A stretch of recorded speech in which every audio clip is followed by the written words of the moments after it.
The train screeched into the station, metal against metal, scattering a cloud of dust and echoes. People surged around her, but she stood still, small and unmoored in the chaos. Her eyes traced the crowd, not really seeing anyone, yet searching. Red scarf slipped from someone's bag, twirling in the air like a flame, and she caught it instinctively. Fingers trembling, she clutched it close, letting the warmth seep into her palms. The color burned against the gray of the platform, and for a moment, she imagined it was a signal, a warning, or maybe a memory she couldn't yet name.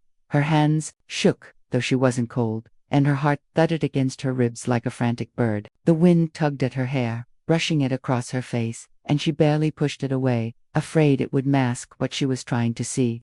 Somewhere, in the swirl of faces, something familiar or just waited. She didn't know what yet, but the instinct in her chest screamed. A small suitcase sat at her feet, scuffed at the edges, carrying nothing but fragile hope and the weight of decisions she had yet to make. She ran a finger along the handle, tracing its dents like a map of her past. She thought of leaving, of disappearing into the next train, the next city, the next life, but something anchored her here, in this precise moment, staring at the blur of strangers. She caught a man's glance across the platform, too brief to read, too charged to ignore. His eyes held questions, or maybe threats. She couldn't tell. Her throat tightened. Why now? She whispered to herself, almost hoping someone would hear. A child laughed nearby, the sound slicing through the tension like a blade, and she flinched. Her gaze flicked down to the scarf again, twining it around her wrist like a talisman. She didn't know if it was protection, remembrance, or a warning. It just felt necessary. The train doors groaned open again, and she stepped closer, instinct pulling her toward the edges of movement, toward something she couldn't name but felt. In her bones, every heartbeat pressed the same question. What had she come to see? The wind tugged harder now, lifting strands of hair across her face, and she blinked against the sun. The platform stretched ahead, crowded and endless, and she realized she was alone, even among all these people. Something waited for her here, something she didn't yet understand, and she couldn't look away. She stepped back from the train, letting the crowd push past her, the red scarf still looped around her wrist, its fabric warm against her skin, almost whispering memories she didn't know she had. She remembered her father's words, murmured on a winter evening years ago. Hold on to what's yours. Even if it's only a piece of cloth or a cracked watch, it carries your story. She had laughed then, thinking it childish. Now, she understood. The scarf was more than a scrap of fabric. It was a thread tying her to something deeper, something she had been running from without knowing. Her small suitcase rattled slightly as she adjusted the strap over her shoulder, and she thought of the countless nights she had spent counting coins, stretching meals, convincing herself she could survive on sheer will. Every dent in the suitcase reminded her of a journey begun too early, of promises made and broken. The weight was not just physical, it was memory, responsibility, the echo of absent hands that should have guided her. Across the platform, the stranger still watched, his posture relaxed but deliberate, as if he were reading a book in motion rather than a person in distress. Every glance she risked his way felt like a mirror reflecting questions she didn't dare answer. Was he waiting, observing, judging? She couldn't tell, and yet the silence pressed her harder than words ever could. Her gaze drifted to the reunions around her. Mothers lifting children into arms, couples embracing, laughter spilling into the cold air. She forced herself not to flinch, though each scene carved into her chest like a reminder she wasn't meant to belong here. She was alone, even as the crowd surged with warmth, and her fingers tightened around the scarf again. It had become her armor, her proof that she existed in her own right. Even if no one else acknowledged it, memories flickered unbidden her. Mother's soft voice, long gone, telling her to always check for loose straps before leaving home. A childhood lesson she had followed obsessively. Even then, the little suitcase had been her companion, and now it felt like a talisman of endurance, a witness to every secret fear and every quiet triumph she carried alone. The stranger took a single step closer, and for a heartbeat, the platform seemed to shrink.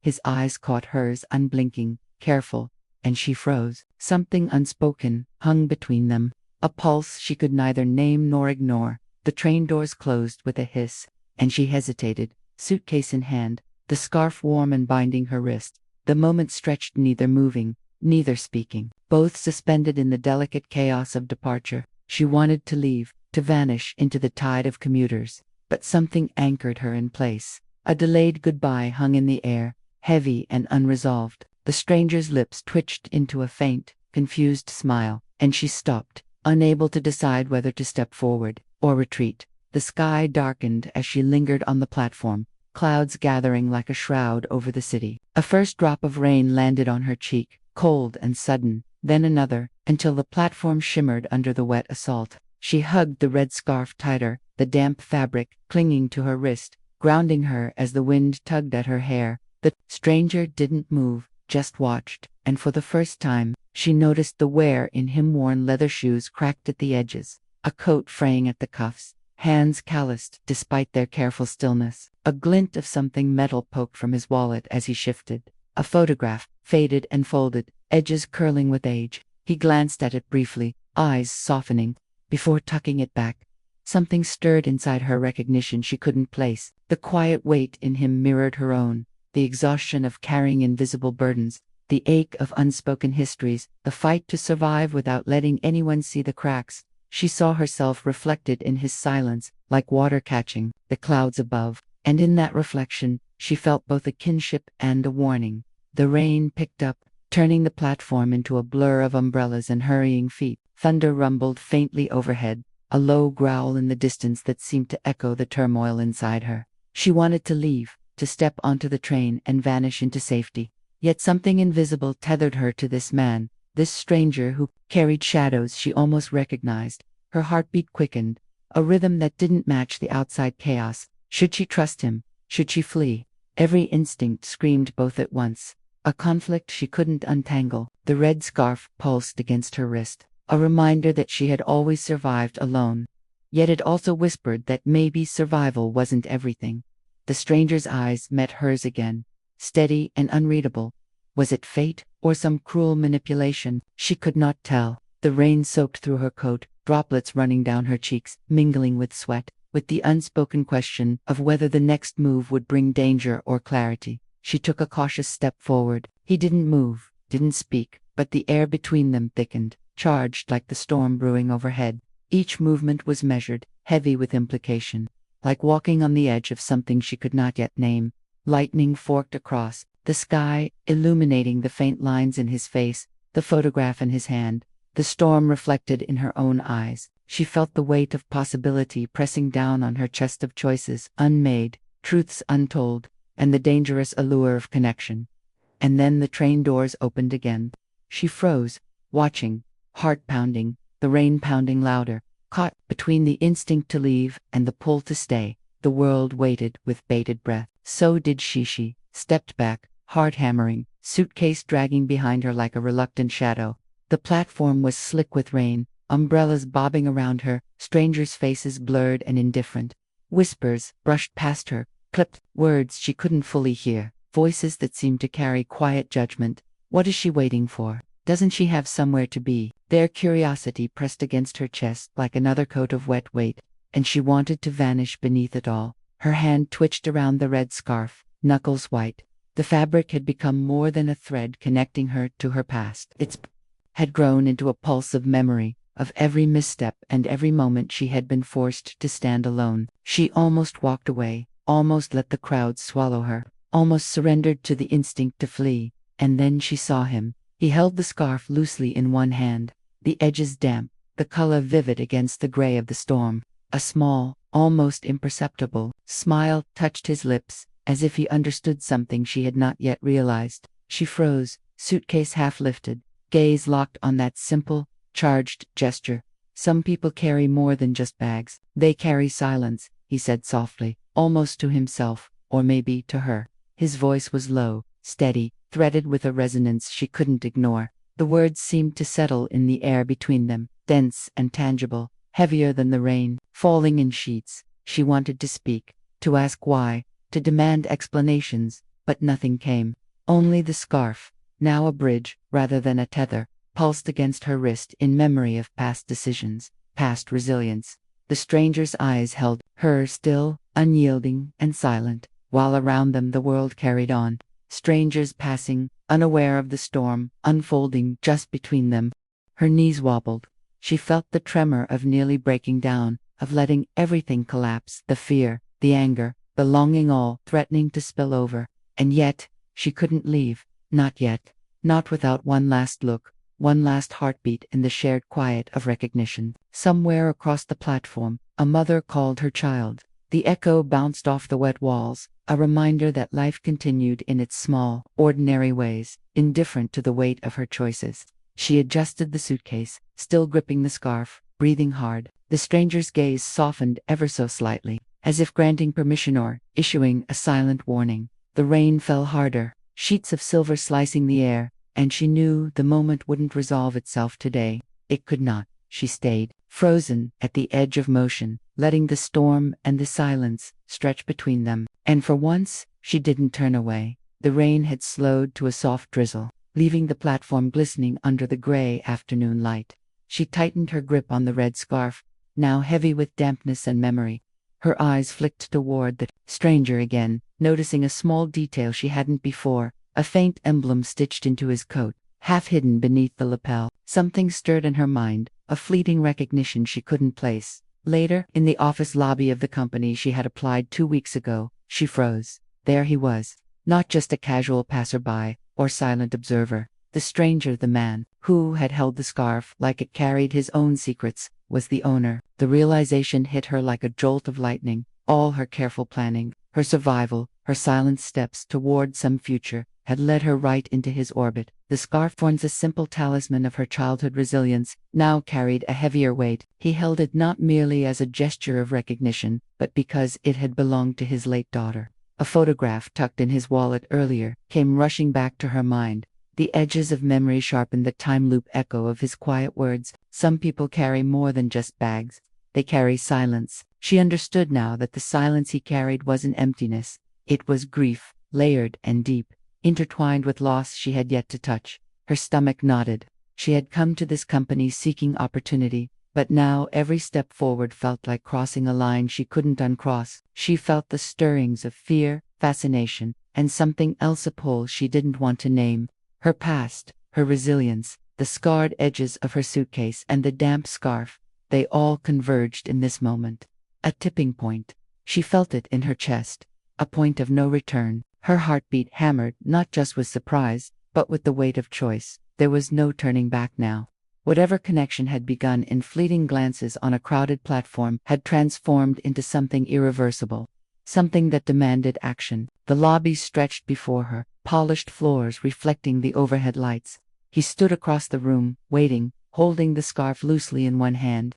She stepped forward, each footfall deliberate, the suitcase rolling behind her with a soft scrape. Around them, people moved in mundane patterns, oblivious to the storm of revelation and risk unfolding in their midst. Her fingers brushed the scarf again, remembering his words and the invisible threads that had led her here. She inhaled sharply, letting the weight settle in her bones, and then made the step that changed everything. She walked into the room toward him, toward the unknown, toward a confrontation that would shift the trajectory of both their lives. And with that step, the story she thought she was living dissolved into something far more dangerous and far more real. The platform was quiet now, almost deserted, the echoes of the morning chaos replaced by the gentle drip of rain from the overhang. She stood where she had first arrived weeks ago, suitcase at her side, red scarf wrapped tightly around her wrist. The wind tugged at her hair, but she no longer flinched. She had returned not as the girl searching, but as someone who had carried her storms and kept walking. He stepped into the clearing, the same deliberate calm as before, but now she noticed the subtle tremor in his hands. He wasn't just waiting, he had been waiting for her, for someone who reminded him of a life he had lost. The scarf, her talisman, her burden fluttered between them like a small, urgent flame. You brought it back," he said softly, almost reverently, fingers brushing the edges. She nodded, letting it go. Not as surrender, but as acknowledgement. The scarf's journey had mirrored theirs, from memory to hope, from survival to connection, and now, to closure. She placed it gently in his hands. It was no longer hers to carry, yet it had transformed her. His eyes lingered on her, searching, yet the recognition wasn't for her, it was for someone else, someone from the shadows of his past. She realized then that the pull she had felt, the invisible thread binding them together, had been entangled with grief he had never spoken aloud. She was not the daughter lost, not the light he mourned, yet she had become the mirror reflecting what he had almost forgotten. Her chest tightened with understanding, with release. She had wanted answers, revenge against the quiet injustices of her life, but this was different. Her choices, her survival, her scars, they had led her here, to witness him choosing a path not toward love, but toward reconciliation with the past. She could take nothing from him but the truth she had discovered in herself. She stepped back, suitcase rolling slightly, and felt the weight of her own rebirth. Sacrifice wasn't always about giving up someone else. It could be about releasing, letting go, letting someone else find their own closure. The rain caught in her hair, the light glinting off the puddles, transforming the platform into a mirror of her own resolve. Some people carry more than just bags. They carry silence, she whispered, the phrase returning to her now as a gift rather than a question. He nodded, eyes soft, and for the first time, she saw something almost like peace settle over him. Not for her, not for them, but for the echoes of a life long gone. She turned, suitcase in hand, stepping toward the exit, leaving the platform and the storm behind. The red scarf remained in his hands, a small, sacred token of lives intersecting and diverging, of pain and recognition. She walked into the world again, reshaped, reborn, carrying her own silence, no, not as a burden, but as proof that some connections change us irrevocably. Not every stranger you help is meant to stay, but some leave you changed forever. She walked along the quiet streets, the city around her softened by the late afternoon light. Puddles mirrored the sky, clouds drifting like slow thoughts, and her footsteps echoed softly against the worn pavement. The suitcase she had carried so long now felt lighter, not empty, but full of the distance she had crossed and the choices she had made. The red scarf, once warm against her wrist, now lay folded in the top drawer of her apartment, catching the sun through the half-open blinds. It was no longer a talisman of tension or a bridge to someone else's grief. It was memory, a small, sacred witness to what had been survived and what had been released. She reached toward it briefly, fingers brushing the fabric, and smiled softly. Sometimes love is not romance, it's recognition. She whispered to herself, the words familiar now in a new light. They didn't sting. They didn't demand an answer. They simply existed. A quiet affirmation that connection, fleeting or permanent, could shape a life even without possession or claim. She paused at a street corner, watching a child chase a fluttering kite, parents laughing in the soft wind. The world moved on around her, indifferent and patient, and she felt herself aligned with it. The weight of loneliness she had carried for so long seemed diminished, not erased, but reshaped into something softer, sturdier. She was still alone, yes, but she was not small, not anymore. A cafe window reflected her image back at her, a girl with tired eyes, yet upright, alert, capable of both seeing and moving. She traced her reflection with her gaze, remembering the platform, the stranger, the scarf, the rain, the decisions that had pressed her to the edge of fear and longing. All of it had led here, to a quiet clarity that did not demand applause or recognition, only acknowledgement. She continued walking, hands in pockets, feeling the wind teasing strands of hair across her face, feeling the pulse of the city in gentle rhythms, feeling herself alive and unclaimed.